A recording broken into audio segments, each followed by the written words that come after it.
Dari kuti ndikwirire murume wangu andibudire pachena. Handisema ndibudire pachena nemukadzi wako.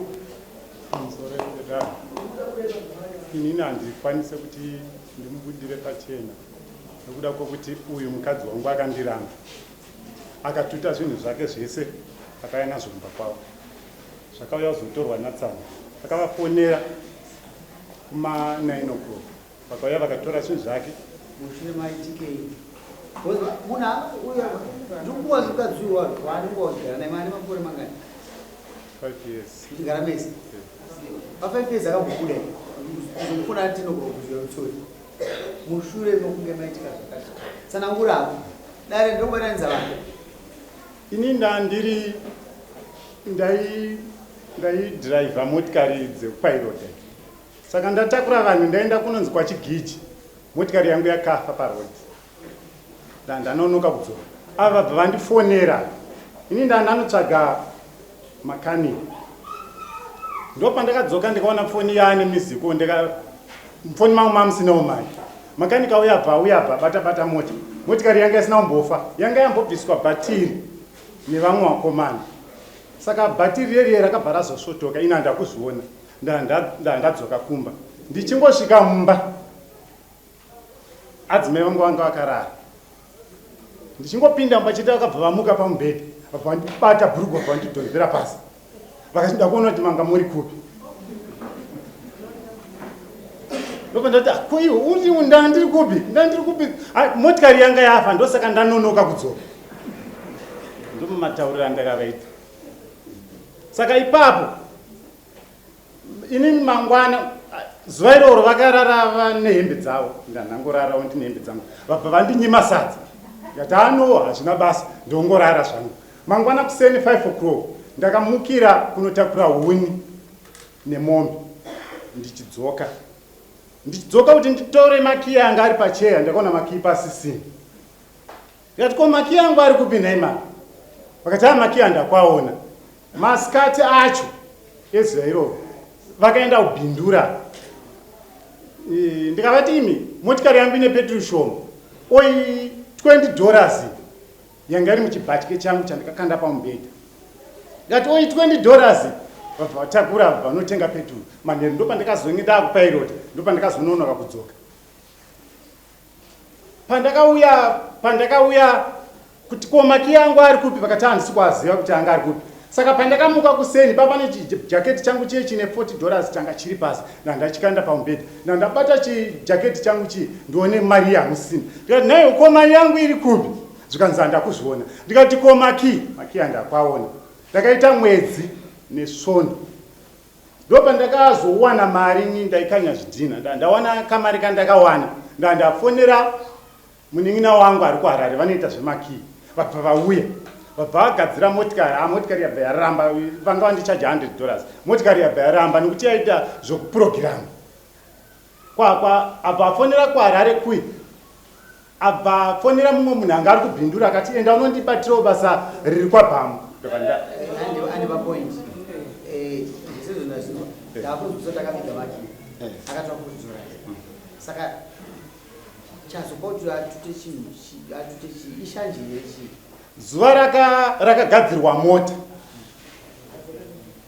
mota yapera kugadzirwa taakurara ndakamuti iwe tasaone mari yandaburitsa iwewo motikari yako iri kuita mari iwewo tasaone nguva yese yayapedza apa uri kuti mari hapana tasaone nguva yayapedza motikari yangu yakagara handina kana mari zvichikonzereswa newe ndo wakashayisa makimba muno nokuti inini pandakasumuka pasofa ndakasiya masofa aripo ndichimhanya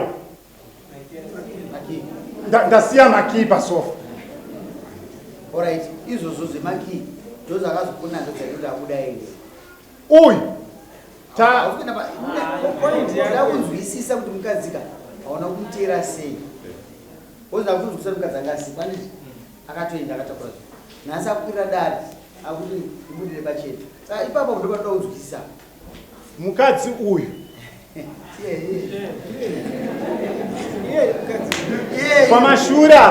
pamashure mwedzi wapera paseri ndakamubatira mapikicha ake nechikomo vachitumirana mavhidhios vasina kupfeka vasina kuita sei. Saka zvinhu izvi zvainyanya kundirwadza. Nawe Mapikicha foni yacho yakashaya. But hama dzangu dzese ndakaenda nadzo ndaidzitumira mapictures ayo. vanawo Handizive kuti vanawe. Saka chakazoitika kuti mukadzi uyu aende kumba kwavo. Amanheru pai. Akati ini ndine kumusha kwedu. Handingafire tea isina shuga. Ndikataiwa ndingafire tea isina shuga. Ndikataiwa iwewe tarisa wane 18 years zvichidarika kuenda kumberi. Handikufungiri. Baba, nyaya yese yataurwa manzwa resheresa munhu zvaakudirwa pachena. Imi mukadzi muchiri kumuda here? Kana muchimuda mukadzi munobva mati mukadzi ndiri kumuda. Mazotsvaka kuimba kuti ndinoda kugadziriswa munoti nomunoti. Wazi munogona kunge muri kutaura imimi musiri kuda kuti mukadzi wacho. plus maonero angu nematauriro akuita kuti uyu udatizi kumba kuno munhu uzokona kukanganwa kuti uyu wakanganwa inini mukadzi wangu handina kumuramba. uchikumurei kumuramba asi uchikumurei Nemhaka yandisi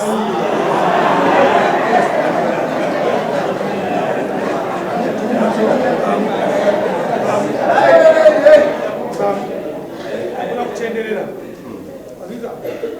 ngoti straight ka point yakunyeka kubata iwewe handiti ndinotanga wati ge kuti uri kumuda here kana kuti kwete hungu kwete. mukadzi wangu ndomuda. saka avazigadzisana kugadzisana nepano kozi ini mutima wangu ndakatonga munhu manera nhasi akutouya uyo ndiyani wako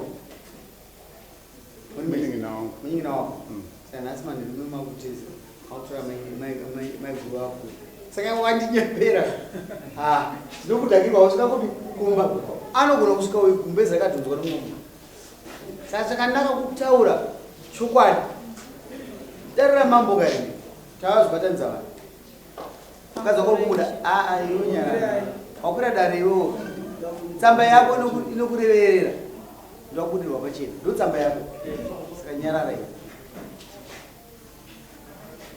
ndopataura uyo kuti wamubudira pachena kuti unomuda saka takuda kushindwa kubva kwauri mauda kuti ugadziriswe iwewe ndopapi nepapi pamudzimai wako atengo uyo murume ati ndakabata foni ndoona meseji usiku asina kutaura urikuti urikuda mukadzi wako amafoni ayo wapabata aya mufoni mameseji aya urikuti inawo jesu unoda mukadzi wako pari zvino tikumbotari kunyepa nekuti haana umbowo izvo zvinobatika kana azokokorodza umbowo hunoita kuti isusuwo tanga tisipo tibvume kuti shuwa zvakaitika takutangira baba uri kuona kuti madhara kuzvi ari kukanga hausi kupindura padivi pako watobika kudhara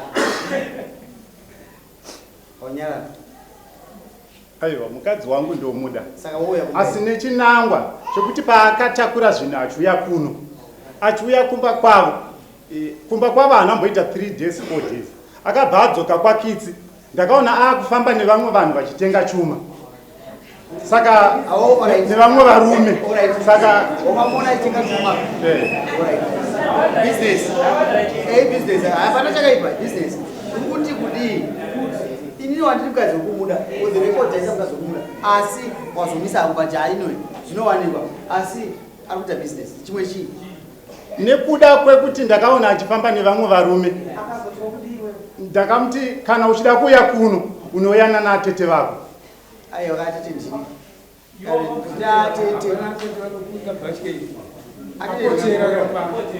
apotera zvofuta akachena sei mwoyo mumwoyo kuti akabata zvipapatete zvichikomba akagoti kudii kuonekwa mukadzi wakasina kupfeka ivo ndobva wamonyarira zvokuti wasekerera ukadikira kudarika mabobufu ndabata chikomba kai saka wada kuzozvitonga matongero api manembo yakati ichiitike kana kuti masiyana nemukadzi atakura zvino aimbo kwako Nezvare 3 months. 3 months system. Mamboita pfungwa dzekuti mukadzi wangu aenda ndikatitere tinoti ndifamba sei kubva nekuti ime magumbuka kuti mamona ane imwe timu rakafamba nayo ndakamufonera ukati akati iwo itewo mari yako iko kwenye ndikuita mari yangu changa yanyaya mari papasina maonera ndakati saka amai muchuda murume pamusoro iye ozogona kutenderera zvinhu samoni ndakawanda murume uyu ka ari kuwanda nekaguma zvese zvaakutaura zvinde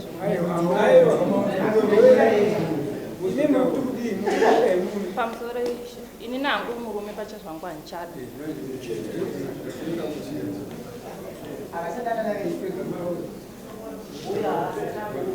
yapera kai simupaguku adhara nyaya dzezizvo kunyangirana saka ise ichitoziva panyaya pauri hazina kuoma unomokadzira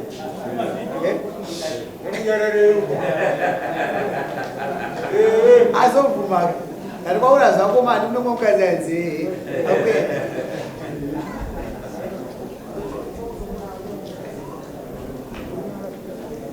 saka umoinyekwere dare nongopepeta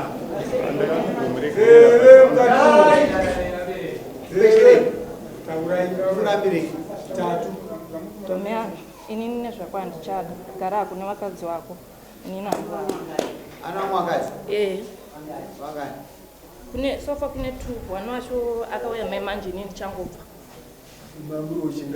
ndandiri number 2 tandiri 3 ezvo zvikwane mumwe wechi 4 ini ndandiri number 2 alright ena unopa muina wako ngomuudza zvaurambira chaonaka ndopapa wako naaivamadopapa ukama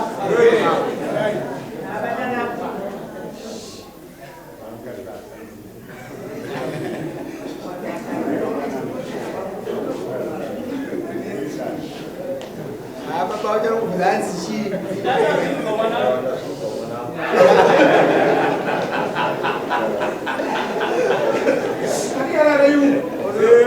uchazomedza mashoko unotura mashoko nana baba shereni waroona kai usazotudzira mashoko amai maafrica pamwe vaitenga chuma vai vakuchitenga mai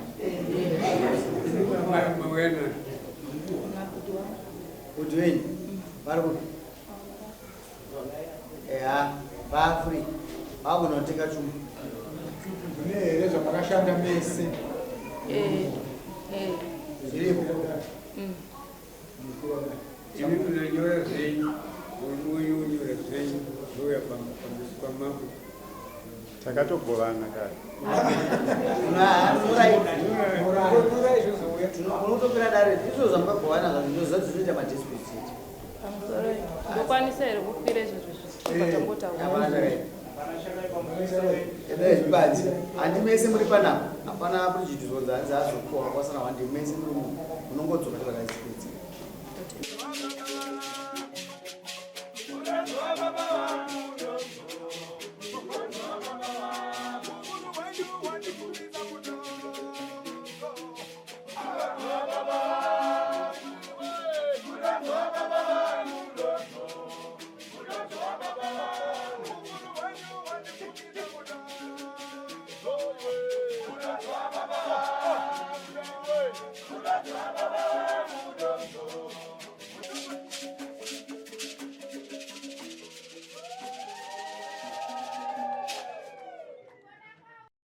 For these and more stories, tune in to Zim News Bit TV with Robert Tafumani.